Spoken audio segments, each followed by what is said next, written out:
सुन्नी हैं, जिनको बरेलवी कहा जाता है। हमारा तालीमी गिराव बहुत जीरो है,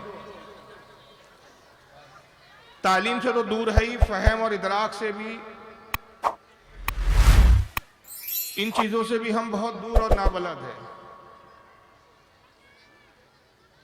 कौम को झंझोड़ने के लिए, कौम को संवारने के लिए, कौम को एहसास दिलाने के लिए कि उनकी जहालत से हटाकर इल्म की तरफ, आगाही की तरफ उनको लाया जाए, उसमें एक जो बहुत बड़ा किरदार अदा करते हैं वो दीनी जलसे होते हैं।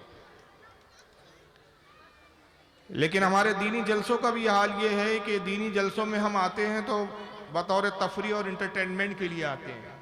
अब देखिए मेरी तकरीर हो रही है, बातचीत चालू है, शोर बड़ा शराबा चल रहा है, और ख़ास तौर से ये बिहार झारखंड के इलाकों का हाल है कि मुकर्रिर कुछ भी बोलता रहे, लोग अपने कामों में मसरूफ़ रहते हैं, अपनी गुफ्तगू में मसरूफ़ रहते हैं। इसके बरक्स हमारे इलाकों में जब जलसे होते हैं, ख़तीब जैसी अल्हम्दुलिल्लाह कह के खुतबा शुरू करता है, एक मजमे पे सन्नाटा तारी हो जाता है और मजमा बगौर मुकर्रिर की माफी ज़मीर को समझने की कोशिश करता है कि मौलाना साहब, मुकर्रिर साहब कहना क्या चाहते हैं, इनका मकसद क्या है, इसको हम समझे, गौर व फिक्र करें और इसको अपने जहन में, अपनी अक्ल में उसको उतारें। मगर यहाँ के जलसों का ये आलम है कि गुफ्तगू से ज़्यादा अंदाज को पसंद किया जाता है। जो जितना ज़्यादा चिल्लाता है वो उतना बड़ा मुकर्रिर है। नात पढ़ी जाएंगी तो घंटों उसको सुनते हैं लोग, मगर जैसी तकरीर का सिलसिला शुरू हो जाए मजमे में एक बेचैनी सी महसूस होती है। दीनी जलसे होते हैं, लेकिन यहाँ पर मैं देखता हूँ तो मेले भरे हुए होते हैं। हमारे यहाँ मेलों का सिस्टम ही नहीं है, कुछ जानती ही नहीं हमारे यहाँ के। मैं अपने लोगों को बताता हूँ कि मैं उन इलाकों से होकर आता हूँ जब मेले होते हैं तो वो ताज्जुब करते, कहते दीनी जलसे में मेले होते हैं। मैं कहा भाई, झूले लगे होते हैं, मेले होते हैं, दुकानें होती हैं, लोग खरीदो फरोख्त में मशगूल होते हैं। अब उस कौम का क्या हाल हो, उस कौम को क्या सुधारा जाए, उस कौम की क्या इस्लाह की जाए कि जिसने दीन के साथ मेलों को और तफरी को जोड़ लिया, जबकि ये दो मुतज़ाद चीज़ें हैं। जिसने दीन के साथ, जिसने जलसों के साथ, दीनी जलसों के साथ बाजार रखा हो, अल्लाह के नबी सल्लल्लाहु अलैहि वसल्लम की हदीस से पाक है, आका ने फरमाया कि तुम्हारी दुनिया में सबसे बदतरीन जगह बाजार है और तुम्हारी बेहतरीन जगहों में सबसे बेहतरीन जगह अल्लाह का घर मस्जिद है। एक जगह दुनिया में तुम्हारी जमीन पर सबसे बेहतर है और जमीन पर एक जगह जो बदतरीन है वो बाजार है, जो बेहतर जमीन है, जो अच्छी जगह है वो मस्जिद है। मगर जब हम इस्लाही जलसों में मेलों को और बाजारों को लेकर चले तो फिर हमारे हालात क्या होंगे वो समझा जा सकता है। आज यही वजह है कि वो कौम जो हुकूमत के लिए पैदा की गई थी, जो दुनिया में अदल और इंसाफ कायम करने के लिए पैदा की गई थी, आज गुलामी पर और आज मजालिम झेलने पर मजबूर है। आज वो कौम जुल्म का शिकार है। गुलामों से बदतर हमारी जो पिछली कौमें ऐसी गुजरी हैं, या कुछ ऐसे समाज जिनको निचला और छोटा तबके का समझा जाता था, उससे भी गई बीती आज हमारी हालत है। हिंदुस्तान में मुसलमानों की इस वक्त पोजीशन का यह हाल है कि ना सियासी प्लेटफॉर्म पर हमारी कोई क़यादत है, ना तालीमी एतबार से हमारा कोई अपना मेयार और कोई अपनी हैसियत है, ना माशियात और बिजनेस के एतबार से कोई हमारा अपना मेयार है। हम बस जिंदगी गुजार रहे हैं, मकसद हमें नहीं पता। गुनाहों में लुथड़ी भी हमारी जिंदगी है, जबकि हमारा मकाम यह था डॉक्टर इकबाल की जबान में कि सबक पढ़ सदाकत का, अदालत का, शुजाअत का। सबक पढ़ अदालत का, सदाकत का, शुजाअत का, काम लिया जाएगा तुझसे दुनिया की इमामत का। हम दुनिया के इमाम बनने के लिए आए थे, लेकिन आज हम मुक्तदी की भी हैसियत में नहीं। आज जो हम पर मसालिम हैं, जो हमारी हालत बद से बदतर है, इसके जिम्मेदार हम खुद हैं, दूसरे नहीं हैं। क्योंकि ये कुरान अजीम का वादा है, रब तबारक व तआला का फरमान है। अल्लाह ताला कुरान अजीम में फरमाता है कि अल्लाह भी उस कौम की हालत नहीं बदलता। इन्नल्लाह ला युगय्यिरु मा बिकौमिन, अल्लाह उस कौम का हाल नहीं बदलता हत्ता युगय्यिरु मा अनफुसिहिम, जो खुद अपनी हालत को बदलना ना चाहे। जो कौम अपने आप को खुद बदलना नहीं चाहती, अल्लाह ताला भी उस कौम की हालत नहीं बदलता, बल्कि वो कौम दिन ब दिन जो अपने हालात को सुधारने से गाफिल और बेपरवाह होती है, वो दिन ब दिन जुल्म सितम का भी शिकार होती है और जहालत के गहराई में दिन ब दिन गिरते जाती है। आज मुझे बताने की जरूरत नहीं है, क्योंकि अब तो पोजीशन ये आ गई है कि एक वक्त ये था कि जो कुछ गुजर रहा है हमारे साथ वो एक अलहदा बात है, लेकिन कम से कम हिंदुस्तान की ज़मीन पर इतनी तो इजाज़त थी कि हम अपना हालात का बयां कर सकते थे, अपनी आहो फिगा का इजहार कर सकते थे, अपने दर्द और कर्ब का इजहार अपनी कौम के सामने कर सकते थे। अब उस पर भी पाबंदियां लगाई जा रही है। अब अगर कोई अपनी कौम की इस्लाह के लिए कुछ कहता भी है तो उस पर भी केसेस हो जाते हैं। और जो हालात चल रहे हैं आप जानते हैं, मैं खुलकर नहीं बोल रहा हूं। इसकी वजह यह है कि आज हम गुनाहों में लुथड़े हुए हैं। हमने अपने नबी के फरामीन को पश्चे पुष्ट डाल दिया है, पीठ पीछे डाल दिया।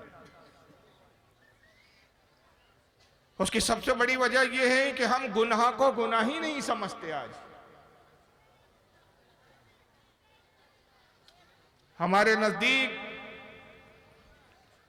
छोटे गुनाह तो कोई हैसियत ही नहीं रखते, बल्कि बड़े बड़े गुनाह हम करके गुजर जाते हैं और एक लम्हा में एहसास भी नहीं होता।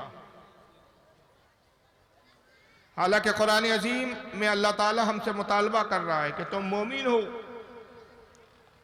अपनी हालत तुम्हें बदलना चाहिए, इसलिए कि तुम अपनी हालत इसलिए बदलो कि तुम दूसरों के हालात बदलने के लिए भेजे गए हो। कुरान अजीम में रब तबारक व तआला हमारी शान और अज़मत ये बयान करता है कि इरशाद रब्बानी होता है, कुंतुम खैरा उम्मतिन उखरिजत तामुरूना बिल मारूफ व तनहौना अनिल मुनकर, उखरिजत लिन्नास तामुरूना बिल मारूफ व तनहौना अनिल मुनकर। रब फरमाता है कि ऐ लोगों, यानी उम्मत मोहम्मद से खिताब है, तुम बेहतरीन उम्मत लोगों के लिए, लोगों के वास्ते जाहिर किए गए हो, जिनका काम यह है कि अच्छाई का हुक्म देते हो और बुराई से लोगों को रोकते हो। मगर आज हम खुद बुराइयों में मुब्तला है तो दूसरों को क्या रोके। आज हालात ये है कि हमें खुद अपने नफ्स को, अपने आप को नसीहत करने की जरूरत है। अगर आज हम अपने हालात को संवारना, सुधारना चाहते हैं तो सबसे पहला जो काम है वो ये है कि हम अल्लाह की बारगाह में गिड़गिड़ा कर, अल्लाह की बारगाह में आजीजी और इंकिसारी का इजहार करते हुए तौबा करें। और तौबा कैसी होनी चाहिए? खुतबे में मैंने जो आयत करीमा तिलावत की उसी को मैंने आज अपना मौजू बनाया है। पारा नंबर 28 से सूरह तहरीम में और आयत नंबर 8 है। रब इरशाद फरमाता है, ईमान वालों से खिताब है, या अय्युहल्लज़ीना आमनू तूबू इलल्लाह, ईमान वालों अल्लाह की तरफ तौबा करो। ईमान वालों अल्लाह की बारगाह में रुजू करो, तौबा करो। फिर तौबा की तारीफ बयान कर रहा है रब तबारक व तआला कि तौबा तुम्हें कैसी करना है। एक तौबा होती है जो रस्मी होती है, रस्मी तौर पर आदमी कह देता है अल्लाह गुनाह हो गया माफ कर दे, लेकिन फिर उसी गुनाह को करता है, गुनाह छोड़ता नहीं है, लेकिन रोजाना बस कहता रहता है रस्मी तौर पे अल्लाह गुनाह हो गया माफ कर दे। झूठ बोलता है, कहता है अल्लाह झूठ बोला माफ कर दे। जिना करता है, कहता है अल्लाह जिना हो गया माफ कर दे। चोरियां करता है, कहता है अल्लाह चोरी होती है माफ कर दे। गुनाह करता रहता है और फिर तौबा भी करता रहता है। गोया उसने तौबा को ही एक मजाक बना दिया है। अल्लाह फरमाते अल्लाह ईमान वालों अल्लाह की तरफ तौबा करो, रुजू करो, लेकिन ऐसी कैसी तौबा करो? रस्मी तौबा नहीं, दिखावे की तौबा नहीं, बल्कि कैसी? तौबतन नसूहा, तौबतन नसूहा करो। सबसे पहले आपको ये देखना है कि तौबा के मायने क्या होते हैं, तौबा का मायना क्या है, और फिर तौबतन नसूहा के माना क्या है। वक्त के एक बहुत बड़े इमाम गुजरे हैं, हजरत इमाम कुशैरी रहमतुल्लाह ताला अलैह, उनकी किताब बड़ी मशहूर और तसव्वुफ में लिखी जाने वाली ये सबसे पहली किताब है। अपने वक्त के इमाम भी, अपने वक्त के सूफी भी है। हज़रत इमाम कुशैरी की किताब है जिसका नाम ही है उन्हीं के नाम से, रिसाला कुशैरिया। चुनांचे रिसाला कुशैरिया के अंदर सफ़ा नंबर 242 पर वो नकल फरमाते हैं कि तौबा असल में अरबी जबान का लफ्ज है। तौबा अरबी जबान का लफ्ज है जिसके लुग़वी मायने होते लौटना, पलटना, रुजू करना। लुग़वी यानी ये लुगत के एतबार से उसके माना है। और इस्तिलाह शरीयत में, शरीयत की इस्तिलाह में तौबा से मुराद वो है कि शरीयत में जो कुछ ऐसे काम जो मुमानियत के हैं, शरीयत ने जिन कामों को करने से मना किया, मज़मूम काम है, गुनाह के काम है, तौहीन आमेज़ काम है, बदतरीन काम है, ऐसे काम जिसको देखकर घिन आए, जिसको सुनकर लोग नफरत मुतनफ़िर हो, उन कामों को छोड़ देना और उन कामों को छोड़कर अच्छे कामों की तरफ तरगीब राग़िब हो जाना, उसको तौबा कहते हैं। ये तो हो गई तौबा की तारीफ। और साहिब तफसीर खाजिन जो कुरान अजीम की जिन्होंने तफसीर लिखी, तफसीर खाजिन में इसी आयत के तहत जिल्द नंबर 4 सफ़ा 287 सूरह तहरीम आयत नंबर 8 और तफसीर मदारिक में भी इमाम नसफ़ी ने इसकी बारे में लिखते हैं इसी आयत के ज़िम्न में कि अल्लाह फरमाता है तौबतन नसूहा करो। तो हज़रत उमर रदी अल्लाह ताला अन्हु, अमीरुल मोमिन हज़रत सैयदना उमर रदी अल्लाह ताला अन्हु का कौल नकल करते हैं ये मुहद्दिसीन कि हज़रत उमर फरमाते हैं कि तौबतन नसूहा उस तौबा को कहते हैं कि जिससे रुजू करने के बाद, जिसको छोड़ने के बाद आदमी उस गुनाह की तरफ दोबारा ना जाए, ऐसे गुनाहों से लौटे और उसका उस गुनाह की तरफ जाना ऐसा मुमकिन हो जैसे जानवर से जब दूध धो लिया जाता है तो वो दूध जिस तरह उसके थन में दोबारा नहीं जा सकता, उसी तरह गुनाहों की तरफ दोबारा ना लौटे। जैसे दूध का थनों में दोबारा वापस जाना मुमकिन नहीं, वैसा ही इंसान ऐसी तौबा कर ले कि उस गुनाह की तरफ दोबारा ना जाए, उसे कहते हैं तौबतन नसूहा। और तौबा एक ऐसी शय है कि जो अल्लाह की बारगाह में नापसंदीदा बंदे को पसंदीदा बना देती है। जब बंदा गुनाह करता है तो अल्लाह ताला उसको नापसंद फरमाता है, और उसके बाद जब वो तौबा करता है, सच्चे दिल से तौबा करता है, तौबतन नसूहा करता है, तो अल्लाह ताला का पसंदीदा हो जाता है। और फिर उसकी है कैफियत और हालत कैसी होती है। हज़रत अब्दुल्लाह इब्न मसूद रदी अल्लाह ताला अन्हु की हदीस है जिसको इमाम इब्न माजा ने अपनी किताब ज़ुहद के अंदर नकल किया। हदीस नंबर इसकी 4250 है कि आका सल्लल्लाहु ताला अलैहि वसल्लम इरशाद फरमाते हैं कि बंदा जब किसी गुनाह को कर जाता है, बशरी एतबार से गुनाह हो जाता है, मगर फिर तौबतुन नसूहा करता है, इस अहद के साथ तौबा करता है कि अल्लाह ये गुनाह हो गया, अब ये गुनाह मैं दोबारा नहीं करूंगा। जब ऐसी तौबा कर लेता है तो आका फरमाते हैं अल्लाह उसको माफ़ फरमा देता है और वो ऐसा गुनाह से पाक हो जाता है जैसे उसने गुनाह किया ही नहीं था, इतना साफ सुथरा हो जाता है। और दूसरी चीज ये कि तौबा करना ये खुद रसूलुल्लाह सल्लल्लाहु अलैहि वसल्लम की सुन्नत है। चुनांचे हदीस पाक में सही बुखारी के अंदर हदीस आती है, किताब दावात के अंदर हदीस नंबर 6307 कि आका सल्लल्लाहु अलैहि वसल्लम इरशाद फरमाते हैं वल्लाही इन्नी ला अस्तगफिरुल्लाह व अतूबु इलैहि फिल यौमी अक्सरा मिन 70 मर्रा। आका फरमाते लोगों अल्लाह की कसम, कसम खा के फरमा रहे, वल्लाही अल्लाह की कसम, मैं अपने रब की बारगाह में रोजाना 70 मरतबा इस्तगफार करता हूं, 70 मरतबा तौबा करता हूं। कितनी मरतबा तौबा, ये एक तादाद बताइए। इस हदीस की तशरीह और इसकी शरह करते हुए हजरत इमाम बदरुद्दीन आइनी रहमतुल्लाह अलैह उम्दतुल कारी शरहुल बुखारी में नकल फरमाते हैं कि इसका यह मतलब नहीं है कि रसूलुल्लाह से रोजाना माज़ल्लाह अस्तगफिरुल्लाह ला हौला वला कुव्वता इल्ला बिल्लाहिल अलीयुल अज़ीम के गुनाह होते थे फिर नबी तौबा करते थे।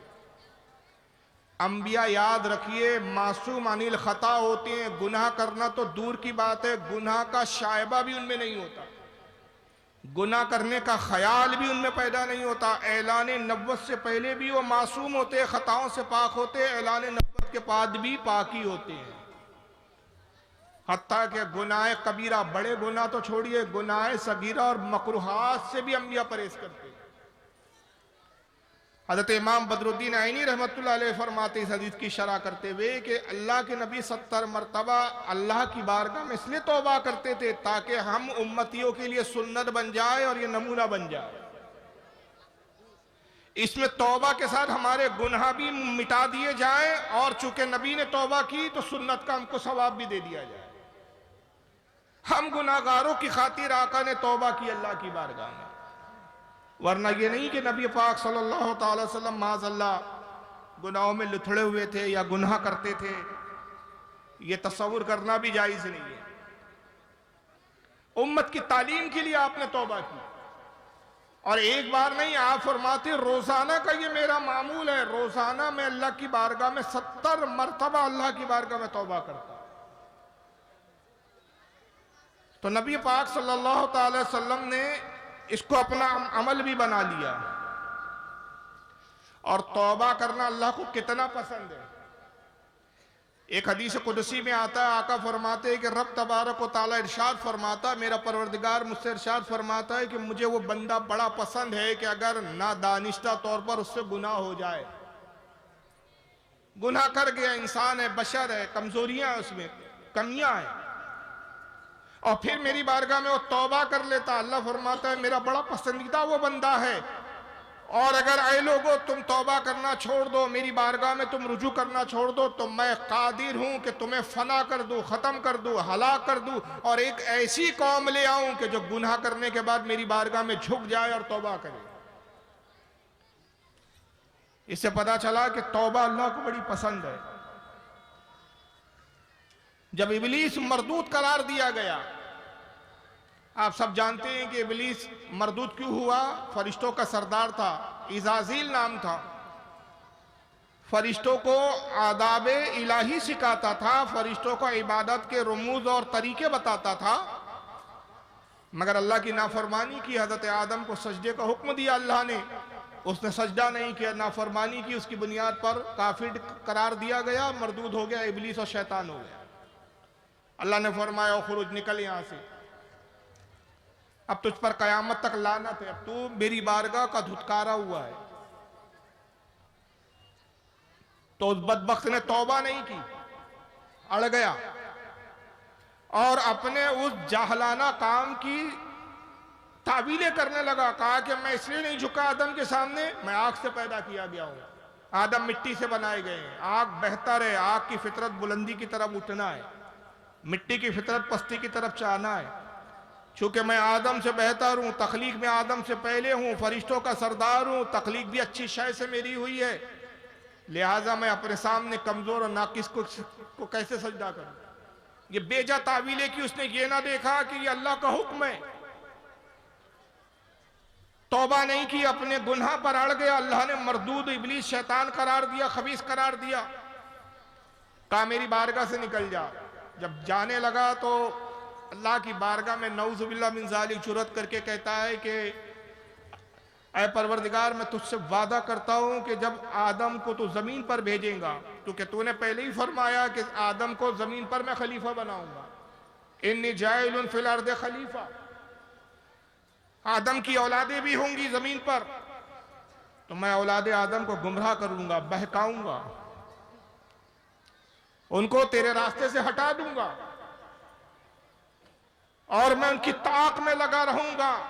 हर औलादे आदम को मैं उस वक्त तक, जब तक बहका ना लूं, चैन से नहीं बैठने वाला। मैं वादा करता हूं तुझसे। अल्लाह ने फरमाया मरदूद, मैं भी वादा करता हूं, मुझे अपनी इज्जत और जलाल की कसम, अपनी शान और अजमत की कसम, मैं आदम की औलाद को उस वक्त तक बख्शता रहूंगा जब तक वो तौबा करते रहेंगे, हत्ता कि आखिरी सांस उनके हलक में होंगी। जब भी वो तौबा करेंगे मैं उनकी तौबा को कबूल कर लूंगा। अगर तू गुमराह करने पर कमर बस्ता है तो मैं भी मगफरत करने पर तैयार हूं। और मैं बंदे को हर हाल में बख्शने वाला हूं, बशर्ते कि बंदा आजीजी और इनकिसारी के साथ मेरी बारगाह में झुक जाए। बंदा जब आजीजी और इनकिसारी के साथ अल्लाह की बारगाह में झुक जाता है, उसका ये झुकना ही अल्लाह को पसंद आता है। चुनांचे हिकायत में आता है और इसको बहुत सारे उलमा और मुहद्दिसीन ने लिखा है। इमाम अब्दुर्रहमान अस्सफूरी अश-शाफ़ई ने नुज़्रतुल मजालिस में इसको नकल किया और भी मुतअद्दिद उलमा ने नकल किया है कि कौम बनी इसराइल में बारिश रोक दी गई। याद रखिए, जब गुनाह बढ़ते हैं तो नेमतें रोक दी जाती है, कौम को आजमाइश में मुब्तला कर दिया जाता है। आज हमारी आजमाइश का सबब हमारे गुनाह है। कौम बनी इसराइल में गुनाह बढ़ गए, बारिश रोक दी गई, अब बारिश नहीं हो रही है, लोग खाने पीने के लिए मोहताज हो गए। यहां तक के लोग हलाकत के करीब पहुंच गए, मरने की नौबतें आ गई, जानवर मरने लगे, खेतियां सूख गई, जमीन सूख कर बिल्कुल कड़क हो गई, पानी पीने के ज़खायर खत्म होने लगे। लोग जाते, बनी इसराइल के कौम के लोग जाते, दुआ करते, मगर अल्लाह ताला उनकी दुआ को कबूल नहीं फरमाता। रोजाना जाते, दुआ करते, गिड़गिड़ाते, मौला तौबा हमारी कबूल कर, हमारे गुनाहों को माफ फरमा दे, हम पे बारिश बरसा दे। बारिश नहीं बरसती। मूसा अलैहिस्सलाम के पास हाजिर हुए। मूसा अलैहिस्सलाम उस वक्त ज़ाहिरी हयात पे तशरीफ फरमाते, कहा है मूसा आप अपनी कौम का हाल देख रहे हैं, बारिश हो नहीं रही है, हलाक हो रहे हैं, जानवर तबाह हो रहे हैं, हम लोग हलाकत के करीब पहुंच चुके हैं। हम, आप हमारे पैगंबर है, नबी है, क्यों नहीं आप ऐसा करते कि हमें अपने साथ ले जाएं, आप दुआ करें और हम आमीन कहें। क्या बईद है कि आपकी दुआ अल्लाह ताला कबूल कर ले, और यकीनन अल्लाह आपकी दुआ कबूल करेगा कि आप अल्लाह के महबूब है। जनाब मूसा अलैहिस्सलाम ने फरमाया कि अच्छा ठीक है, कल हम सब लोग एक बहुत बड़े मैदान में जमा होंगे जो आबादी से दूर था, और तुम सब जब मैदान में आ जाओ, यहां तक कि तुम में जो बच्चे हैं उनको भी साथ ले लो, जो बीमार हैं उनको भी साथ ले लो, जो जानवर हैं उनको भी साथ ले लो, हत्ता कि ऐसे बीमार जो चल फिर नहीं सकते, ज़ईफ हो गए, बूढ़े हो गए, चलने फिरने से माजूर है, उन्हें भी अपने साथ ले लो, उनको अपने कांधों पर, उनको सवारियों पर बिठा लो। पूरी आबादी में कोई जानवर ना रहे, कोई बच्चा ना रहे, कोई बीमार न, पूरी आबादी को खाली करके मेरे साथ चलो। आपने हुक्म दिया और कौम के लोग जमा हो गए।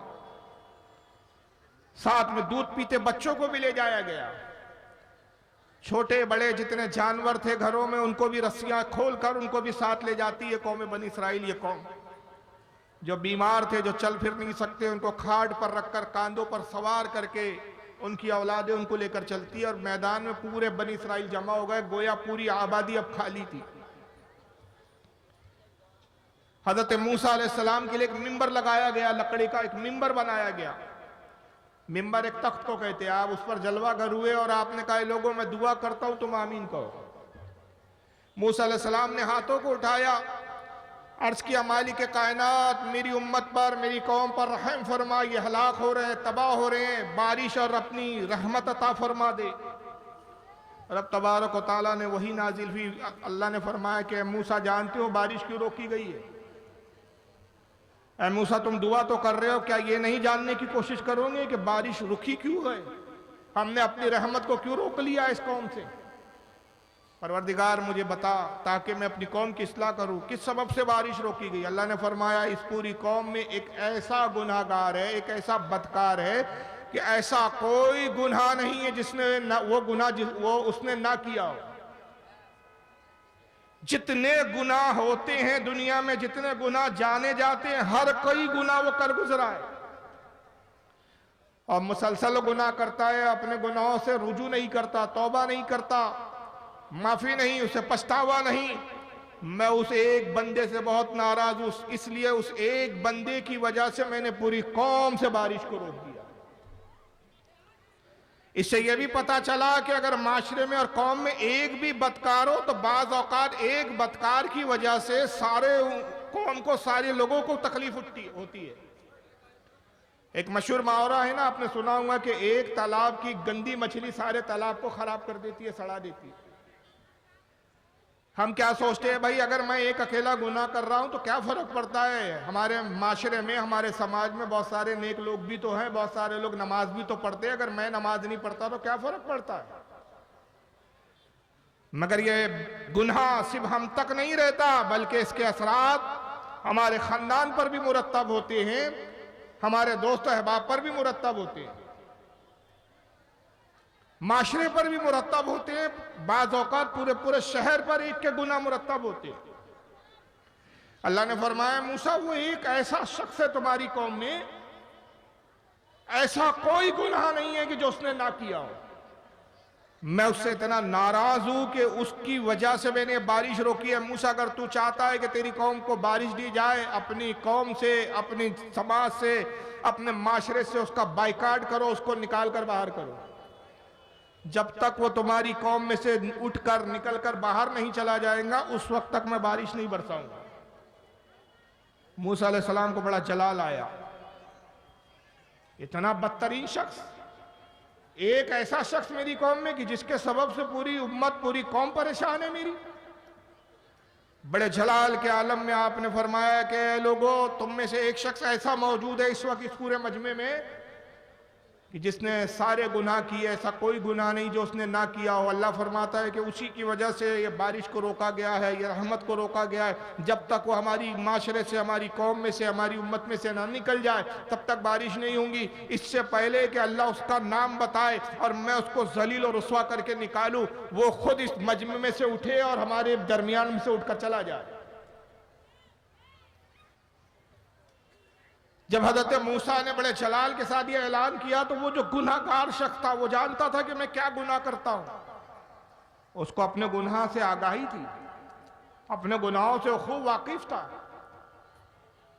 उसने अपने सर पे चादर डाली, चादर के नीचे अपने सर को छुपाया और निदामत में रोते हुए अर्ज करता है, खालिक कायनात, आज ये नौबत आ गई कि इस पूरी कौम में मुझे ऐसा रुस्वा किया जाएगा। वो गुनाह, मैंने बहुत से ऐसे गुनाह है जो छुप कर किए, जो मैं ही जानता हूं, मगर आज तूने मेरे गुनाहों को मूसा पर जाहिर कर दिया और अपने नबी को बता दिया। और अगर वो नबी मेरे गुनाहों का इजहार करे तो मेरी कितनी रुसवाई होगी। ऐ खालिक कायनात, इससे पहले कि मैं रुसवा किया जाऊं, ऐ मालिक कायनात, इससे पहले कि मुझे जलील खार करके इस कौम से निकाला जाए, मैं तेरी बारगाह में तौबा करता हूं। और फिर एक जुमला कहा, अल्लाह के नबी फरमाते कि जुमला ऐसा था कि अल्लाह को बड़ा पसंद आ गया। उसने अर्ज किया, मालिक कायनात, मेरे गुनाहों को ना देख, अपनी रहमत को देख। ऐ खालिक कायनात, क्या मेरे गुनाह इतने बढ़ गए कि तेरी रहमत उसके मुकाबले में कम पड़ गई? क्या तेरी रहमत से मेरे गुनाह ज्यादा हो गए? बस जैसी ही जुमला कहा, अल्लाह की रहमत को जोश आया और अचानक बादल छाए और बारिश शुरू हो गई। पूरी कौम बारिश में भीगने लगी। मूसा अलैहिस्सलाम बड़े हैरान हुए कि वो गुनाहगार शख्स तो कोई था ही नहीं, उठा ही नहीं कोई, कि बारिश कैसे हुई। अभी तो रब ने फरमाया कि जब तक उसे निकाला नहीं जाएगा, हटाया नहीं जाएगा, बारिश नहीं होने वाली। हजरत मूसा ने अर्ज किया, परवरदिगार आलम, तू तो इरशाद फरमा रहा था कि मेरी उम्मत में, मेरी कौम में कैसा गुनाहगार है कि हर कोई गुनाह उसने किए हैं, जब तक उसको निकाला ना जाएगा बारिश तू अता नहीं फरमाएगा। लेकिन इस पूरी कौम में जितने कौम बैठी हुई है, जितने लोग बैठे, उसमें से तो कोई ऐसा शख्स उठा ही नहीं कि जो इस तरह का उठता और वो निकल जाता कि हम समझते कि वो गुनाहगार है। लेकिन इससे पहले कि कोई उठे तूने बारिश अता फरमा दी। ऐ परवरदिगार, ये कैसे बारिश अता कर दी गई? आखिर हुआ क्या? रब ने इरशाद फरमाया, मूसा, अभी अभी उस बंदे ने तौबा की और मैंने उसकी तौबा को कबूल फरमा लिया है। हज़रत मूसा अर्ज़ करते, परवरदिगार, उस बंदे का नाम और उसकी पहचान बता, ताकि उस तायब को, उस तौबा करदा शख्स को जो तेरी बारगाह में तौबा करके मकबूल और पसंदीदा हो चुका है, मैं उसको देखूं और उसकी ज़ियारत करूं। अल्लाह ने इरशाद फरमाया, ऐ मूसा, जब वो गुनाहगार था तब मैंने उसको छुपाया, अब तो वो तायब वाला हो गया है, मेरा पसंदीदा हो गया है, तौबा तब नसूहा कर चुका है। अब क्या उसका नाम और पहचान जाहिर करके उसको अब रुसवा कर दूं? जब गुनाहगार था तब तो मैंने उसके गुनाहों को छुपाया, अब तो वो तायब हो चुका है, तौबा कर चुका है, अब क्यों मैसेज जाहिर करूं ताकि लोग जाने कि ये गुनाहगार वही था। तो अल्लाह ताला तौबा कबूल करता है, बशर्ते कि बंदा सच्चे दिल से तौबा करे। एक हदीस पाक में आता है कि आका सल्लल्लाहु अलैहि वसल्लम इरशाद फरमाते हैं कि एक बंदे को कयामत के दिन लाया जाएगा।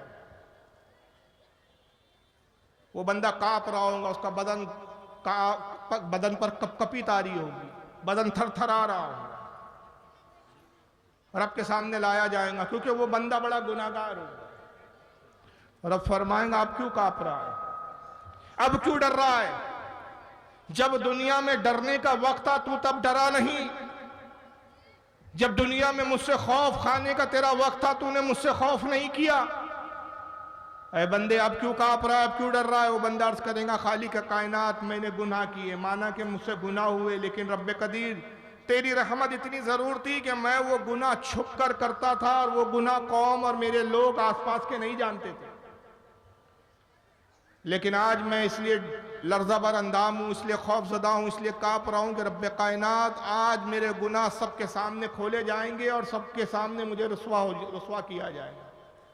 अब वो लोग भी मेरे गुनाहों को जान लेंगे जो दुनिया में मुझे अच्छा समझते थे, मेरे गुनाहों से वाकिफ नहीं थे। मैं तो छुप कर गुनाह करता था, लेकिन आज जब मेरे गुनाहों की फहरिस्त खोली जाएंगी, जब आज मेरा नाम अमाल सबके सामने खोला जाएगा, तो सब जान जाएंगे कि ये देखने में तो बड़े पारसा थे, बड़े परहेजगार थे, लेकिन ये तो इंतहाई पापी और गुस्ताख और बहुत ही बदतरीन शख्स था। इसलिए मैं काँप रहा हूँ कि आज सबके सामने मेरी रुसवाई होंगी। अल्लाह ताला फरमाएगा ऐ बंदे, जब मैं इतना रहीम और करीम था कि दुनिया में तेरे गुनाहों पर, तेरे ऐबों पर मैंने पर्दा डाल के रखा, मैं कादिर मुतलक हूं कि आज भी तेरे गुनाहों पे पर्दे डाल के रखो। ऐ फरिश्तों, इसका हिसाब इस तरह पर्दे में ले लो कि इसकी कौम को और इसके लोगों को इसके गुनाहों की और इसके अमाल की खबर भी ना हो।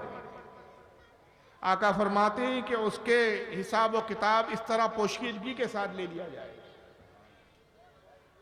तो अल्लाह की रहमत मायल व करम है, लेकिन कोई मांगने वाला तो हो।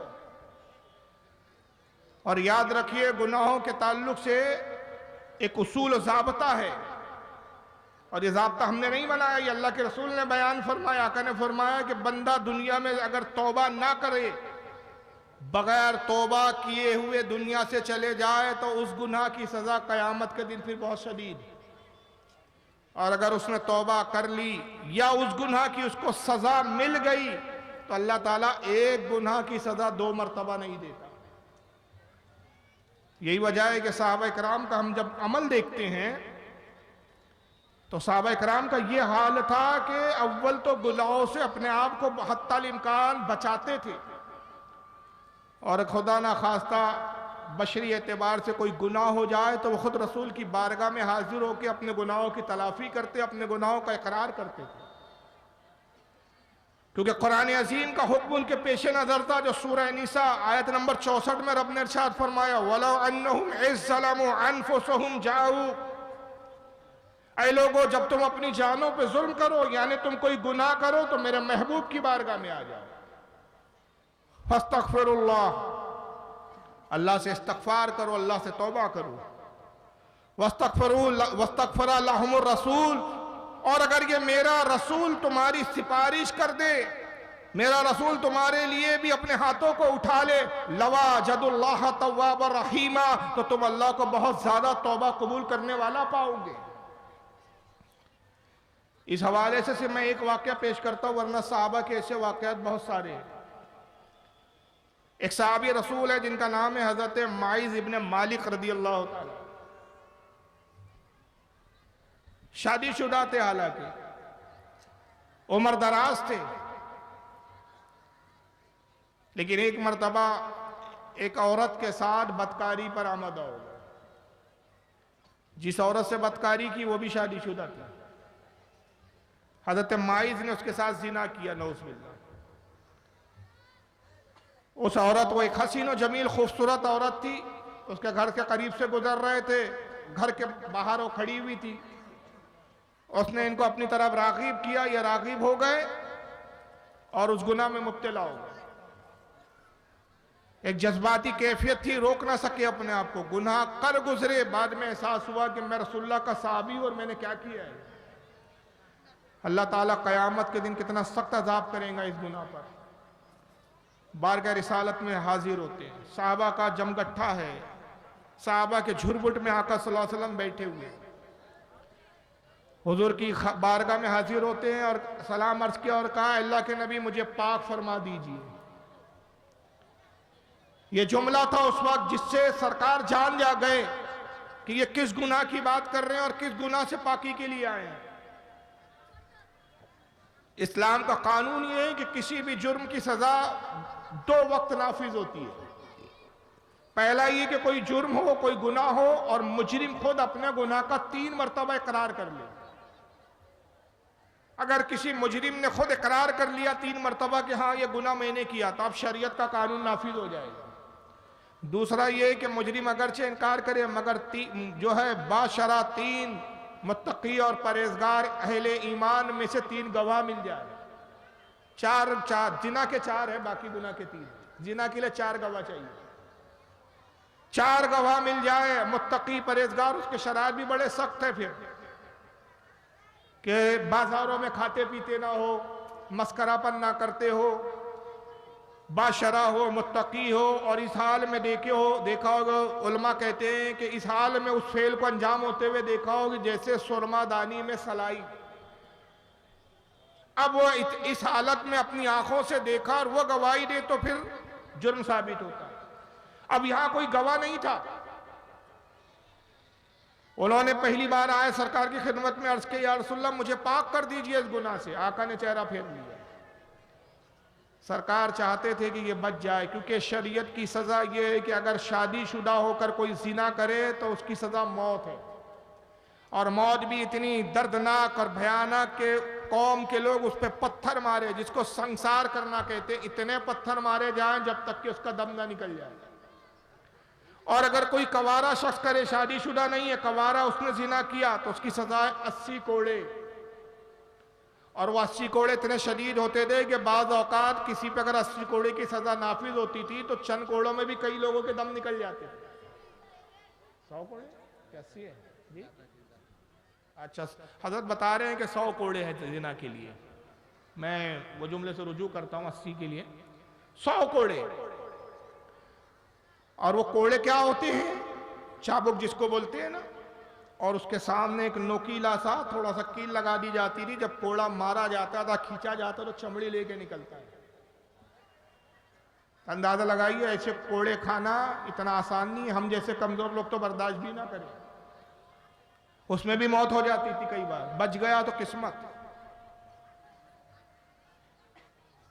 अब आका चाहते हैं कि सजा ना हो, ये अल्लाह की बारगाह में तौबा कर ले, अल्लाह कबूल कर लेगा, मैं भी अल्लाह की बारगाह में सिफारिश करूंगा। लेकिन उनकी नीयत क्या है हजरत माइस की, कि इससे पहले कि मैं मरूं और मरने के बाद क़यामत के दिन इसका सख्त अज़ाब मुझे दिया जाए, मैं दुनिया में ही पाक और साफ होकर चला जाऊं।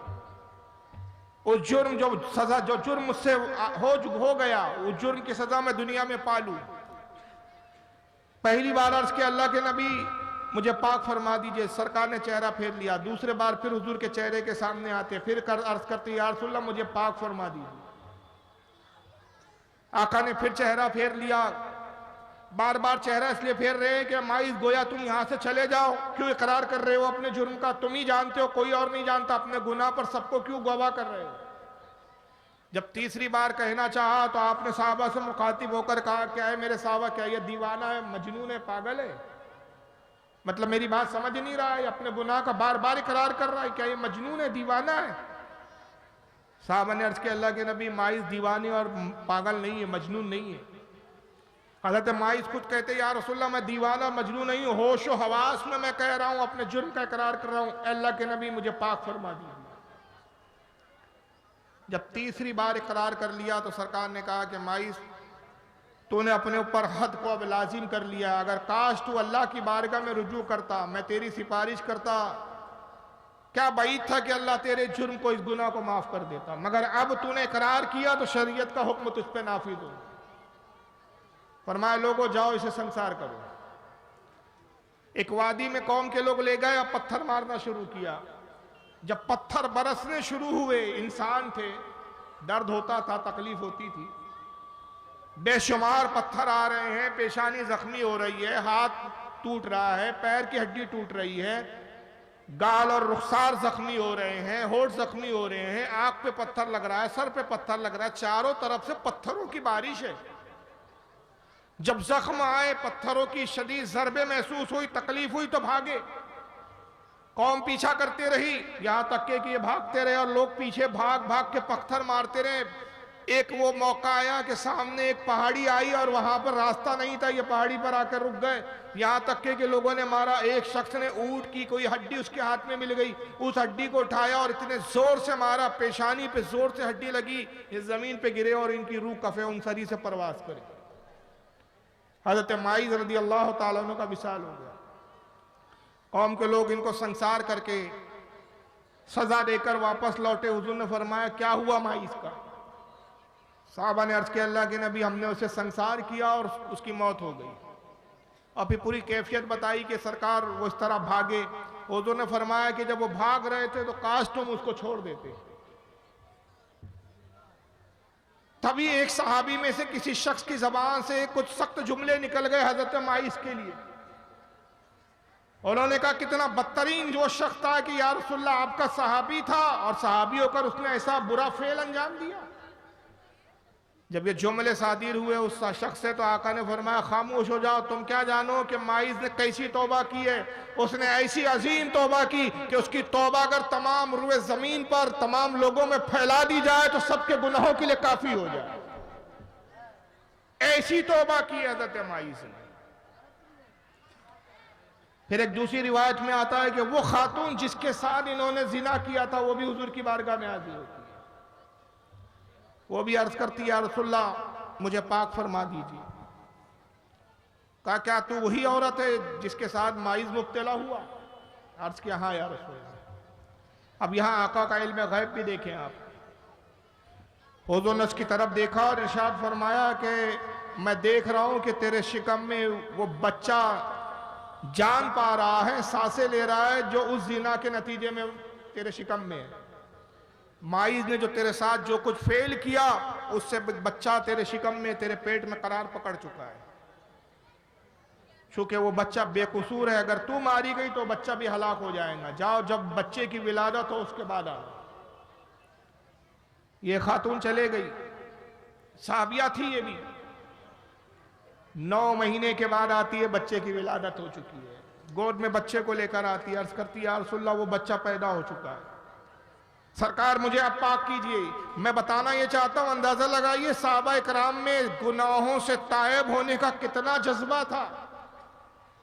इंसान थे, बशरी एतबार से गुनाह सरजद हो जाते थे क्योंकि मासूम नहीं थे। मासूम सिर्फ 2 जाते हैं, फरिश्ते और अंबिया के अलावा कोई मासूम नहीं होता। लेकिन औलिया के बारे में हमारा अकीदा यह है कि औलिया मासूम नहीं होते लेकिन महफूज होते। अल्लाह ताला उनको अमान अता फरमाता है और अपने फजल करम से उनको गुनाहों से बचाता है। या एक मायने ये उलमा ने बयान की कि अगर गुनाह सरजद हो भी जाए तो अल्लाह उस पर कायम नहीं रहने देता, रुजू करते, तौबा करते और अल्लाह पाक को साफ फरमा देता है। चुनांचे वो बच्चा लेकर आती है, कहती है, या रसूलल्लाह ये बच्चा पैदा हो चुका है, तौलूद हो चुका है, अब मुझे पाक फरमा दीजिए, मुझ पर अब सजा नाफिज कीजिए। आका सल्लल्लाहु अलैहि वसल्लम ने फरमाया कि बच्चा अभी दूध पीता है, शिकम ये शीरखार बच्चा है, ये अभी दूध पीने में तेरा मोहताज है, जा इस बच्चे को लेके जा अपने साथ, और जब ये बच्चा कुछ खाने पीने के लायक हो जाए तब आना, तब तुझे सजा दी जाएगी, तब तुझ पर शरीयत का हुक्म नाफिज किया जाएगा।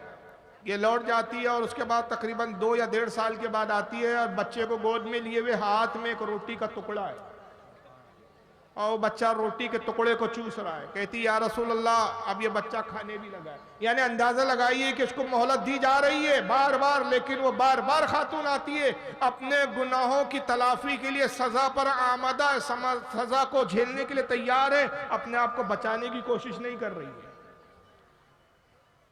ये ऐसे तौबा करने वाली जमात थी। कहती है, या रसूलल्लाह ये बच्चा देखिए अब ये खाना पीने भी लगा है, अब ये दूध का मोहताज ही नहीं, मैंने इसका दूध छुड़ा दिया है, हुजूर देखिए ये रोटी भी चूस रहा है। आका ने उस बच्चे को अपनी गोद में लिया और फरमाया, अपने साहबा से तुम में से कोई है जो इस बच्चे की किफालत और परवरिश का जिम्मा ले ले?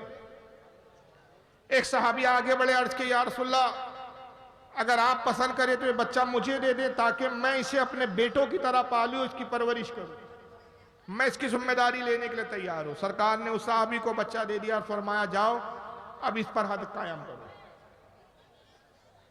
चुनांचे नतीजतन उन पर भी वही हाल हुआ कि संसार किया गया और उसी संसारी के आलम में उनका विसाल होता है। और रिवायत में फिर यही जुमले आते, आका उस खातून उस साहबिया के बारे में भी यही फरमाते कि उसने ऐसी तौबा की कि अगर वो तौबा सारे रुए जमीन के इंसानों में तकसीम कर दी जाए तो सबके लिए किफालत करे, सबके लिए काफी हो जाए। तो ऐसे बड़े बड़े जराइम हो जाते थे और वो जानते थे कि इसका अंजाम क्या है, मौत है,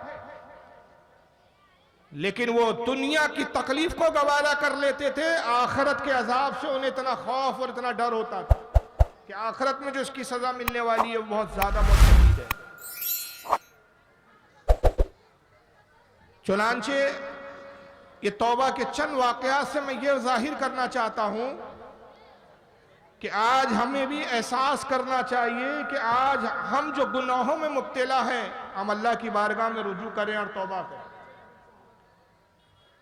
और हमारी हालत अभी देखिए कितनी माशाअल्लाह कितनी शानदार है। अभी भी मैं तौबा पे बयान कर रहा हूं मगर अभी भी सब गुफ्तगू में लगे हुए हैं। इससे ज्यादा बेहिसी और क्या हो सकती है।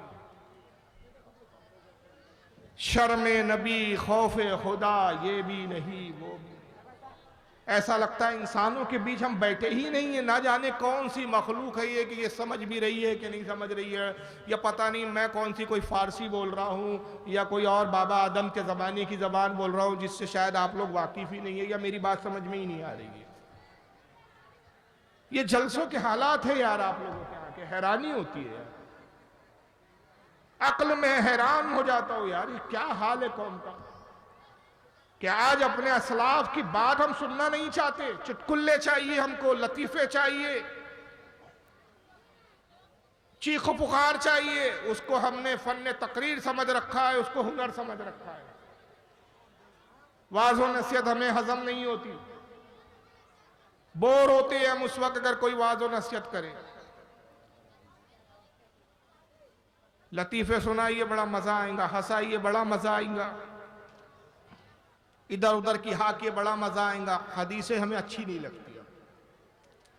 जब हमारा यह हाल हो जाए कि हमें अपने ही दीन की बातें अच्छी ना लगे तो फिर शिकायत किस बात की जाए कि जालिम हम पर मुसल्लत है, शिकायत किस बात की कि हम पर फिर जुल्म हो रहा है। हमने अपनी जिंदगी को लहो लहीब में ऐसा मुब्तला कर रखा है कि उससे बाहर निकलने के लिए तैयार ही नहीं। आज जरूरत है कि हम अपना जायजा लें अपने घर में। एक वक्त रात में जब पूरे दिन की मसरूफियात से फारिग हो तो एक वक्त एक कोने में गोशे में बैठकर अपने बारे में और अपनी कौम के बारे में कुछ सोचे। आका फरमाते जो शख्स पूरा दिन दुनियावी कामों में मशगूल रहता है, फिर खाता है और रात में बिस्तर पर जाके सो जाता है और एक लम्हे भी अपनी कौम के बारे में उसको कोई फिक्र नहीं होती, हुजूर फरमाते वो शख्स हम में से नहीं, वो हम में से नहीं है। आज हमारी हालत कौम बनी इसराइल की तरह हो गई है कि जो अंबियाओं के पैगाम को इस कान से सुनते थे दूसरे कान से निकाल देते थे। हालांकि हमारी जिंदगी क्या है, हमें जो दुनिया में मोहलत और वक्त दिया गया है, कितना दिया गया है, हमारी क्या कैफियत है, इसको समझने के लिए मैं एक हदीस सुना रहा हूं, बस वो सुन लीजिए। शाह अब्दुल हक मुहद्दिस दहलवी रहमतुल्लाह ताला अलैह अपने मकतूबात में नकल करते हैं कि आका ने एक मरतबा अपने साहबा के दरमियान में खुतबा दिया, तकरीर की। इरशाद फरमाया कि ऐ लोगों, मैं तुम्हें कौम बनी इसराइल के एक शख्स का वाकया सुनाता हूं। शाह अब्दुल हक इसको हदीस कहकर मकतूबात में बयान कर रहे हैं और बाज उलमा ने इसको हिकायत में शामिल शुमार किया, लेकिन मैं शाह अब्दुल हक मुहद्दिस दहलवी के मकतूबात के हवाले से अर्ज कर रहा हूं कि आका साहबा से कहते हैं कि एक शख्स था, जंगल में जा रहा है, अचानक उसके पीछे एक शेर लपकता है। उस शख्स की नजर शेर पे पड़ी, उसने शेर से जान बचाने के लिए भागना शुरू किया। सरकार फरमाते हैं कि शेर का मकसद था कि इसका शिकार करके अपनी भूख मिटाओ। ये शख्स अपनी जान बचाने के लिए भागता रहा, यहां तक कि हड़बड़ाहट में जब भागते भागते आगे पहुंचा तो एक गढ़ा था जिस पर कुछ घास वगैरह बिखरी हुई थी। इसको गढ़ा ठीक से नजर नहीं आया और इतना बड़ा गढ़ा था कि छलांग ना लगा सका और उस गढ़े में गिर पड़ा। बस जैसे ही उस गड्ढे में गिर रहा था कि इसने हाथ पैर मारने शुरू किए। जैसे इंसान की फितरत होती है, जब गिरता है तो हाथ पैर मारता है। फिर फरमाते हैं कि जब उसने हाथ पैर मारे तो दो शाखें जो उस गड्ढे में उगी हुई थी, दरख्तों की कुछ शाखें, उन शाखों में से उसके हाथ में एक शाख आ गई और उस शाख को पकड़ के वो झूलने लगा। गड़े की तह में गिरने से बच गया। उसने सुकून का सांस लिया कि चलिए, गड़े के नीचे अल्लाह जाने क्या था, दलदल था, पानी था, क्या था मुझे नहीं मालूम। वो गड़े में सिवाय तारीखी और अंधेरे के कुछ नजर नहीं आ रहा था। चलो अल्लाह का शुक्र है, शाख हाथ में आ गई, मेरी जान बच गई। जी ठीक है। फिर आका फरमाते हैं कि उसने शाख को मजबूती से पकड़ लिया और शेर आया और शेर गड्ढे के ऊपर आके खड़ा हो गया। अब वो देख रहा है और इंतजार में शेर कि तू इस गड्ढे से बाहर निकल तो मैं तेरा शिकार करूं। अब ये भी जानता है कि अगर मैं शाख पे खींचकर ऊपर चढ़कर बाहर आने की कोशिश करता हूं, बाहर आऊंगा, शेर मेरा शिकार कर लेगा, शेर खा जाएगा, फाड़ जाएगा। आफियत और बेहतरी इसी में है कि इस शाख को पकड़े रहो और इंतजार करो, जब शेर चला जाए तो बाहर आओ। आका फरमाते कि उसने मजबूती से शाखों को पकड़ लिया। अभी वो शाख पर अपनी हाथों की गिरफ्त को मजबूत कर ही रहा था कि वो चीख पड़ा और चौंक गया और घबरा उठा। उसने देखा कि दो चूहे हैं जो उस शाख को कतर रहे हैं। एक काले रंग का चूहा है और एक सफेद रंग का चूहा है। वो दोनों अपने दांतों से, नोकीले दांतों से शाख को कुरेद रहे हैं, कतर रहे हैं। ये घबरा उठा। ये शख्स अब जान गया कि बस अनकरीब ये शाखों को कतरेंगे, शाख टूटेंगी और मैं गड्ढे में गिर पड़ूंगा। उसने फिर गड्ढे के नीचे झांक कर देखा कि चलो देखो, अगर मैं गिरता हूं तो गड्ढे में क्या हालत है, ठोस जमीन है या नहीं।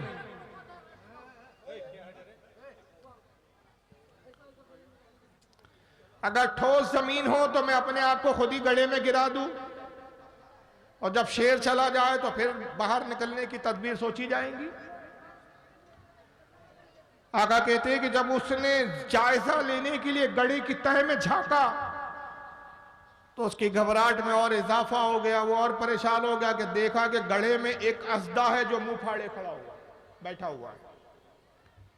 अस्दा है वो गड्ढे में और उसका मुंह खुला हुआ है। गोया वो इस इंतजार में कि तू गिरे तो मेरे मुंह में आए और मैं तुझे निगलूं। अब जरा तस्वर कीजिए उस शख्स की कैफियत क्या है। ऊपर भी मौत है, नीचे भी मौत है, हलाकत के सिवा चारों तरफ कुछ नजर नहीं आ रहा है। सहाबा कराम बड़े तवज्जे से ये सुन रहे हैं आका सल्लल्लाहु अलैहि वसल्लम की बात को और हैरान है कि एक शख्स के साथ इतने भी इत्तेफाक हो सकते हैं। फिर आका मजीद आगे फरमाते हैं कि लोगों, उसने देखा कि अगर शाख से मेरी हाथ छूटते हैं और मैं गिरता हूं तो अस्दा के मुंह में, शाख से अगर चढ़कर मैं ऊपर आता हूं तो ये शेर मुझे खा लेता है और शाख को पकड़े ही रहता हूं तो कुछ देर की जिंदगी है, उसके बाद ये शाख टूटती है, तब भी मैं अस्दा के मुंह में। अब उसने देखा कि मौत तो हक है, मौत से फरार नहीं, अब मरना यकीनी है। तो अब इससे पहले कि मैं मौत के आने की आहट को देखकर, मौत को अपनी तरफ बढ़ता हुआ देखकर खौफजदा होकर मैं इससे पहले ही खौफजदा हो जाऊं और घबराऊं, तो कुछ ऐसा काम और कुछ ऐसा अमल करूं कि मौत का जो आ रहा है खौफ की, जो मौत मेरे करीब आ रही है, मैं इससे कुछ वक्त के लिए कम से कम गाफिल हो जाऊं। उसने उस गड्ढे में आसपास देखने लगा तो आका फरमाते कि पास ही उसे एक थोड़े ही दूर पर एक दूसरी जो झाड़ियां थी वो गड्ढे में, उस झाड़ियों में उसको एक शहद का छत्ता नजर आ गया। उसने कहा चलो अब मरना तो यकीनी है, क्यों ना मरते मरते आखिरी बार शहद ही खा लूं, और अगर शहद खाने में मशगूल होऊंगा तो कम से कम उतनी देर तक मौत का खौफ और मौत से मैं गाफिल हो जाऊंगा। उसने छत्ते पर हाथ मारा, छत्ते को निचोड़ा, शहद टपकने लगा। आका कहते हैं कि उसने शहद को चाटना शुरू किया और शहद की चाशनी उसको इतनी भली मालूम हुई, उसकी मिठास इतनी अच्छी लगी कि शहद खाने में ऐसा मशगूल हो गया कि वो शेर जो मौत की शक्ल में ऊपर उसके इंतजार में था उसको भी भूल गया, वो शाखों को जो चूहे कतर रहे थे उनको भी फरामोश किया, वो अज़दा जो उसके इंतजार में कि ये मेरे मुंह में समा जाए उस अज़दा से भी गाफिल हुआ और शहद की चाशनी में डूबकर शहद चाटने लगा। आका फरमाते हो शहद चाटता रहा यहाँ तक कि उन चूहों ने अपना काम तमाम किया, शाख टूटी, ये गिरा और अज़दा के मुंह में समा गया और इसकी जिंदगी खत्म हो गई। साहब इकराम ने अर्ज किया अल्लाह के नबी क्या एक शख्स के साथ इतने भी इत्तेफाकात हो सकते हैं? इतने सारे वाकयात अजीब व गरीब कि उसका जंगल में जाना, शेर का पीछा करना, गड्ढे में गिरना, शाखों का मिल जाना, शाखों को पकड़ लेना, शाखों का बिच्छुओं का कतरना, गड्ढे की तह में अज़दा का मुंह फाड़े हुए उसके इंतजार में होना, वहीं पे भी शहद का छत्ता मिल जाना। अल्लाह के नबी क्या एक शख्स के साथ इतने सारे इत्तेफाक हो सकते हैं? आका ने फरमाया एक मिसाल है, एक तमसील है और लोगों वो शख्स जिसका मैं वाकया बयान कर रहा हूं वो तुम में से हर फर्द है, वो शख्स तुम में का हर फर्द है और ये तमसील है, तुम्हारी जिंदगी का एक कुल निचोड़ है कि वो जो शेर है वो तुम्हारी मौत है जो तुम्हारे ताकुब में तुम्हारे पीछे पीछे लपकी के लिए आ रही है। तुम अपनी मौत से भागते हो लेकिन मौत तुम्हारा पीछा करना नहीं छोड़ती। यहां तक कि वो शाखे जो दो है जिसको तुमने थाम रखा है वो तुम्हारी जिंदगी की सांसें हैं, जिससे तुम जुड़े हुए हो, जिससे तुम बंधे हुए हो। जब तक वो शाखों का सहारा है तुम जिंदा हो। और वो जो दो चूहे हैं जो शाख को कतर रहे हैं, एक सफेद चूहा और एक काला चूहा, वो दिन और रात है। दिन और रात आते हैं और दिन ब दिन जैसे जैसे वो आते हैं और गुजरते हैं तुम्हारी जिंदगी की ये सांसें, तुम्हारी ये शाख कम होते जा रही है, तुम्हारी ये सांसें कम होते जा रही है। गोया ये दिन और रात तुम्हारी सांसों को कतर रहे हैं। और आका फरमाते वो अज़दा जो मुंह फाड़े तुम्हारे इंतजार में वो तुम्हारी कब्र है, जो तुम्हारे इंतजार में है कि कब ये शाखों का सिलसिला टूटे और कब तुम मौत के मुंह में समाओ। और वो शहर जो है वो दुनिया की रंगीनियां हैं, दुनिया का मजा है और तुम दुनिया की रंगीनियों में ऐसे मशगूल हो गए कि मौत जो तुम्हारे ताकुब में है, तुम्हारा पीछा कर रही है, उस मौत को भी तुमने भुला दिया है। उस शाखों को जो दिन ब दिन कम हो रही है वो सांसें, वो तुम अपनी सांसों के कम होने को भी फरामोश कर चुके। और वो अज़दा जो कब्र की शक्ल में तुम्हारे इंतजार में, तुमने अपनी कब्र को भी फरामोश कर दिया। ये मिसाल, ये वाकया तुम में से हर फर्द का है, मेरा भी है, आपका भी है, सबका भी है। जब यकीन है कि हमें मरना ही है, कब्र हमारा आखिरी ठिकाना है, फिर क्या वजह है कि हम इतने गाफिल है कि अल्लाह की बारगाह में तौबा नहीं करते।